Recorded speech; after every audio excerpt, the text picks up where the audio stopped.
अस्सलाम वालेकुम। अगर आप रियल एस्टेट एजेंट हैं तो आपको क्या काम करने चाहिए और कौन से काम नहीं करने चाहिए, ये सारी बातें हम करेंगे आज की इस वीडियो में। लेकिन अगर आप मेरे चैनल पर नए हैं तो आपसे गुजारिश है कि बराए मेहरबानी मेरे चैनल को सब्सक्राइब कर लें और सब्सक्राइब बटन के साथ एक बेल आइकन है उसको लाजमी दबा दें ताकि मेरी हर आने वाली वीडियो आप तक सबसे पहले पहुँच सके। तो मैं बात कर रहा था कि एक रियल एस्टेट एजेंट को किन बातों पर अमल करना चाहिए और किन बातों पर अमल नहीं करना चाहिए। तो हमने इससे पहले वाली वीडियो में हमने देखा था कि एक नया बंदा उसने किस तरीके से रियल एस्टेट एजेंसी पर काम सीखा और उसके बाद उसने अपना काम सीखने के बाद अपना काम इस्टेब्लिश किया और रियल एस्टेट एजेंसी खोलकर बैठ गया। अब जब उसने रियल एस्टेट एजेंसी खोल ली है तो अब वो अपने काम को करेगा कैसे। इस काम को करने के लिए उसको जो जो स्टेप्स से गुजरना पड़ेगा वो स्टेप्स हम आज डिस्कस करेंगे। सबसे पहला स्टेप ये है कि उसको सबसे पहले अपने आप को फोकस करना है कि वो किस एरिया में काम कर रहा है। लाजमी सी बात है कि वो ऑफिस अब खोल चुका है तो अब वो उस एरिया में काम कर रहा होगा, लेकिन अगर वो नया है तो उसको सबसे पहले तो ये देखना चाहिए कि वो कम से कम अपने जहां बैठा हुआ है उससे 10 किलोमीटर आगे पीछे मतलब राउंड अबाउट 10 किलोमीटर तक वो एरिया में काम करे। ज़्यादा अपने आप को फैलाए नहीं वरना वो इनिशियली थक जाएगा। मैं आपको बता रहा हूं कि 90% रियल एस्टेट एजेंट्स शुरू में ही फ्लॉप हो जाते हैं और दिल छोड़ बैठते हैं, और उसकी वजूहात यही होती हैं कि वो अपने पाँव बहुत ज़्यादा फैला लेते हैं। वो अपनी ताकत से अपनी हिम्मत से ज़्यादा काम करना चाहते हैं। ये काम करना चाहिए, ऐसा ही काम करना चाहिए, लेकिन काम करने की एक स्ट्रेटजी होती है, काम करने का एक वक्त होता है। उस वक्त से पहले कोई भी काम किया जाए तो वो काम आपको नुकसान देता है।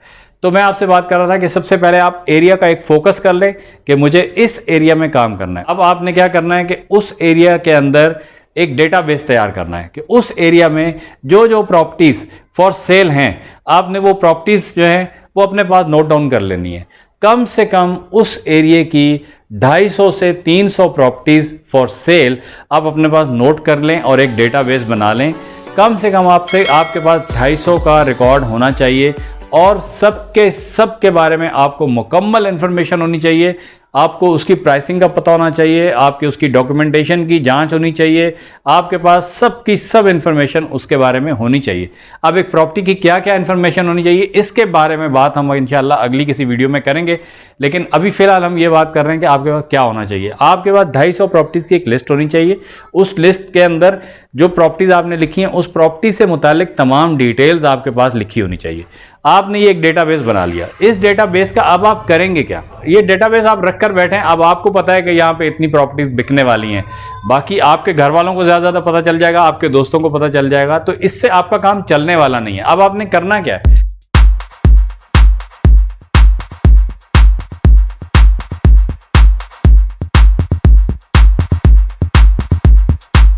अब आपने वो प्रॉपर्टीज जो हैं वो पोस्ट करनी है। पोस्ट कहाँ करनी है, इंटरनेट पर। इंटरनेट आज की दुनिया में समझ लें कि एक जादू है, जादू। आपने क्या करना है कि वो प्रॉपर्टीज़ जो आपने लिस्ट बनाई उस लिस्ट को प्रॉपर्टीज़ को इंटरनेट के ऊपर फेंकते जाना है, इंटरनेट के ऊपर पोस्ट करना है। इंटरनेट के ऊपर भी आप कहाँ पोस्ट करेंगे, सबसे बेहतरीन सबसे आसान मीडिया है फेसबुक का। फेसबुक के ऊपर अपना एक पेज बनाइए। पेज बनाने के बाद वो सारी प्रॉपर्टीज़ जो आपने लिस्ट बनाई है जो आपके पास फॉर सेल हैं उनको आप पोस्ट करते जाइए, पोस्ट करते जाइए। क्या होगा कि लोग उस प्रॉपर्टीज़ की लिस्ट को देखेंगे डेली। उनको मुख्तलिफ 8-10 ग्रुप आप ज्वाइन कर लें सेल परचेज के, उसके अंदर उनको डेली शेयर करते रहिए। लोग क्या करेंगे, डेफिनेटली आपकी प्रॉपर्टीज़ को देखेंगे। तो आप क्या करेंगे, सबसे पहले तो उन प्रॉपर्टीज़ को पोस्ट करें। पोस्ट फेसबुक पे करें। फेसबुक के बाद आप मुख्तलिफ बहुत सारी वेबसाइट्स हैं, जैसे ज़मीन.com है, जैसे OLX है, जैसे Quikr.com है, ऐसी बहुत सी वेबसाइट्स हैं। आप उसके ऊपर क्या करेंगे, पोस्टिंग शुरू करें। बहुत सारी ऐसी वेबसाइट्स भी हैं जो कि थोड़े से पैसे चार्ज करती हैं आपकी पोस्टिंग करने के लिए। बहुत सारी वेबसाइट्स फ्री भी हैं, आप इंटरनेट पर सर्च करेंगे आपको मिल जाएंगी। आप उनके ऊपर पोस्टिंग करें। तो जब आप इंटरनेट के ऊपर अपनी प्रॉपर्टीज़ को पोस्ट करेंगे तो उसके बदले में आपके पास लीड्स जनरेट होंगी, आपके पास जो है कमेंट्स आएंगी, इंक्वायरीज आएंगी। आपने अब क्या करना है कि आपने दो काम कर लिए। सबसे पहले आपने प्रॉपर्टीज़ की लिस्ट बना ली, उस लिस्ट को आपने पोस्ट कर दिया।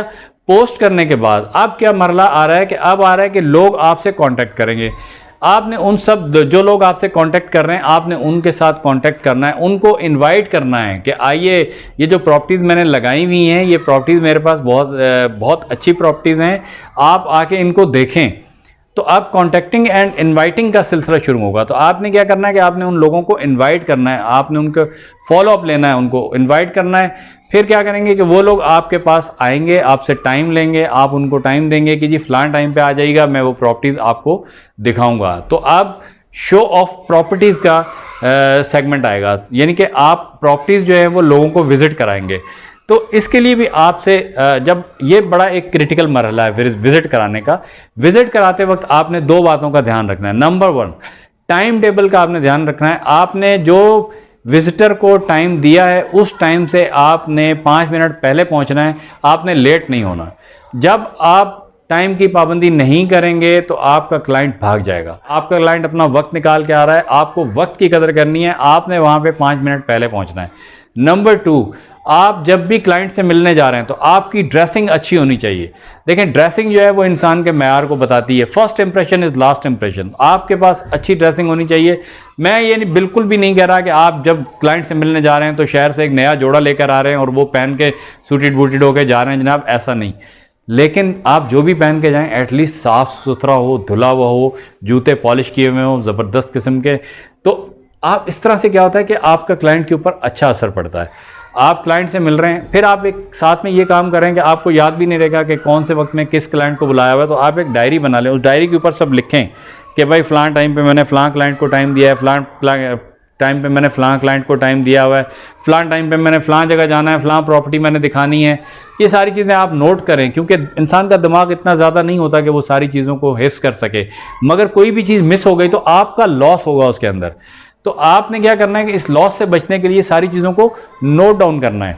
अब क्या करना है कि आपने क्लाइंट भी आ गया, सबसे पहले आपने डेटाबेस बना लिया, डेटाबेस के बाद आपने पोस्ट कर दी, पोस्ट करने के बाद आपकी लीड जनरेट हो गई, क्लाइंट आ गया, क्लाइंट को आपने प्रॉपर्टी दिखा दी। प्रॉपर्टी दिखाने के बाद क्या करना है, आपने उसका फॉलोअप लेना। आपने छोड़ नहीं देना कि वो क्लाइंट आया था, उसने प्रॉपर्टी देखी और वो चला गया, अगर उसको लेनी होगी तो वो बता देगा। नहीं, आपने उसको फॉलोअप लेना है। एक दिन आपने प्रॉपर्टी दिखाई है, दूसरे दिन आपने उसका फॉलोअप लेना है। अब फॉलोअप लेना है, फिर वो क्वेश्चन करेगा आपसे, आपके ऊपर ऑब्जेक्शंस करेगा, आपकी प्रॉपर्टी के ऊपर वो ऑब्जेक्शंस करेगा। सबसे पहला ऑब्जेक्शन क्या करे, यार तेरी प्रॉपर्टी महंगी बहुत है। अब आपने उसकी बात को मान नहीं लेना कि महंगी है, आपने उसकी बात को नहीं मानना, लेकिन उसकी बात को ऐसे करना है कि उसकी बात उसको सच भी लगे। वो आपकी बात पे ऑब्जेक्शन करेगा, लेकिन आपने उसकी बात पे ऑब्जेक्शन नहीं करना। वो आपका क्लाइंट है, आपने उसको रिस्पेक्ट देनी है, आपने उसको बताना है कि भाई आप बिल्कुल ठीक कह रहे हैं सर, ये प्रॉपर्टी आपको महंगी लग रही है, महंगी है नहीं। इस वक्त प्रॉपर्टीज़ के यहाँ पे जो रेट चल रहे हैं वो ये हैं। अगर ये प्रॉपर्टी अगर आप लेते हैं तो आप इसके अंदर ये बेनिफिट है, ये प्रॉपर्टीज़ जो है ये दूसरी प्रॉपर्टी से इस तरह से मुख्तलिफ है। आपने प्रॉपर्टी की क्वालिटीज़ उसको दिखानी है, उसको बताना है कि ये प्रॉपर्टी आपको महंगी लग रही है लेकिन एक्चुअल में ये महंगी नहीं है। तो थोड़ा सा उसको क्या करना है, कन्विंस करना है कि भाई आप जो कह रहे हैं मैं आपकी बात समझता हूँ। हर अनाड़ी आदमी जो होगा वो ऐसा ही करेगा, जैसे आप बिहेव कर रहे हैं वो ऐसा ही समझेगा कि ये महंगी है। लेकिन मैं चूंकि प्रॉपर्टी से मुताल्लिक काम करता हूँ, मुझे पता है, मैं आपको बता रहा हूँ कि ये प्रॉपर्टी जो है वो आज इसकी ये वैल्यू है और कल इसकी आने वाले दिनों में इसकी क्या वैल्यू होने वाली है। उसको कुछ सब्ज़ बाग दिखाने हैं, क्योंकि वो ऐसे ही खरीद नहीं लेगा। करोड़ों का सौदा है, लाखों का सौदा है भाई, उसी जेब से पैसे निकालने हैं आपने। ये सौदा इतना आसान नहीं होता जिस तरह से आप समझ रहे हैं कि भाई आप, उसने बोला महंगी, आपने बोला नहीं है, ठीक है महंगी है तो मत लो, ऐसे नहीं, उसको कन्विंस करना है। तो इस तरह से आगे ऑब्जेक्शंस आएंगे, उन ऑब्जेक्शन को किस तरह से हैंडल करना है ये इंशाल्लाह ताला हम अगली वीडियो में बात करेंगे। आज की वीडियो में इतना ही। तो आज हमने क्या सीखा कि आपने सबसे पहले एक लिस्ट बनानी है, उस लिस्ट को पोस्ट करना है। उस पोस्ट जब करेंगे उससे आपके पास लीड जनरेट होंगी। लीड्स के अगेंस्ट आपने उन क्लाइंट्स के साथ कांटेक्ट करना है, उनको इनवाइट करना है, उनको प्रॉपर्टी देखने का इनविटेशन देना है, फिर उनको प्रॉपर्टी दिखानी है, फिर प्रॉपर्टी दिखाने के बाद फिर उनको फॉलोअप लेना है, फिर उनके सवालों के जवाब देने हैं। अब उनके सवालों के जवाब कैसे देने हैं वो हम इंशाअल्लाह ताला अगली वीडियो में बात करेंगे। आज की वीडियो इस तरह से बहुत लंबी हो जाएगी, तो आज की वीडियो में इतना ही। मिलते हैं नेक्स्ट वीडियो में। नेक्स्ट वीडियो आप तभी देख पाएंगे जब आप मेरे चैनल को सब्सक्राइब करेंगे। आपसे गुजारिश है कि मेरे चैनल को सब्सक्राइब कर लें। सब्सक्राइब के साथ बेल आइकन है, उसको लाजमी दबाइएगा। जब मैं अगली वीडियो डालूंगा तो आपके पास एक नोटिफिकेशन आ जाएगा, तो आप मेरी वीडियो आसानी से देख सकेंगे। तब तक के लिए अल्लाह हाफिज़, अपना ख्याल रखिएगा। अल्लाह हाफिज़।